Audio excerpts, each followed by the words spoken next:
My name is Morgan Lyndall, and I'm an attorney at the Butler Law Firm. Today I'm here to talk to you about the case of a Colorado truck driver that was sentenced to 110 years after he caused an accident that killed 4 people.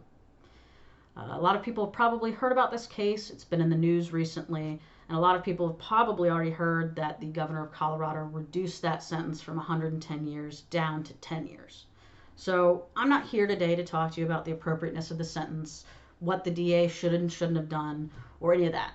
Rather, I'm here to talk to you about what claims the injured people, as well as the family members of the people who passed away in the accident, would have, and against whom. So let's get into it. What are the facts of the case? Well, the truck driver was driving his truck on April 25th, 2019, down a long section of interstate that had a steep downhill grade. He testifies that his brakes failed and he came to some traffic in the road that was stopped and was unable to stop his vehicle, causing it to slam into those vehicles, which ultimately caused a pretty horrific and fiery accident. And like I said, ultimately killed 4 people. The state alleges that there were multiple runaway ramps, one fairly close to the accident, and that the truck driver should have known well before the accident that his brakes had failed.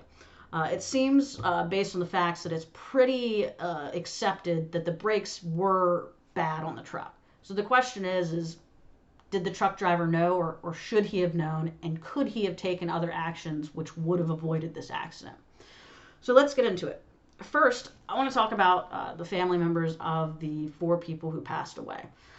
We have another video on our YouTube page that explains the claims and who retains a wrongful death claim when a family member dies. I'm not going to get into the details on that, but generally it is somebody closely related to you, your parent, your spouse, your child, something like that. So if you're interested in that video, we've got it linked in this bio below, so you can look at that.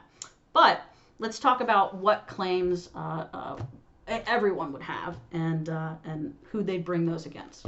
So first and foremost, obviously, we've got a negligence claim against the truck driver. And based on the theory of negligence that the state was using, essentially, the truck driver knew or should have known that his brakes were failing long before the accident and should have taken other actions to avoid the accident, like using a runaway ramp. Typically, there are going to be DOT regulations that require truck drivers to take evasive actions to avoid accidents, including when they've got equipment failure. That is why these runaway ramps are prevalent throughout the United States. If you travel through the state of Tennessee on I-75, you're going to see a lot of those when you're going through the mountains. So that's theory number one. One, negligence against the truck driver. 2, you've also got negligence via a respondeat superior theory against the employer. What is respondeat superior? Well, it basically means that the master is responsible for the servant. So if the truck driver was acting in the scope and course of his employment, meaning was he doing his job at the time of the accident, then his employer is going to be responsible for his negligence. Here it seems pretty clear that the truck driver was on a route for an employer and probably was doing his job as he was supposed to, other than being negligent. So there's another theory against another defendant. So we've got 2 defendants. But additionally, we have this little wrinkle of the brake failure. So who caused the brakes to fail? Was it the employer? Well, we don't know.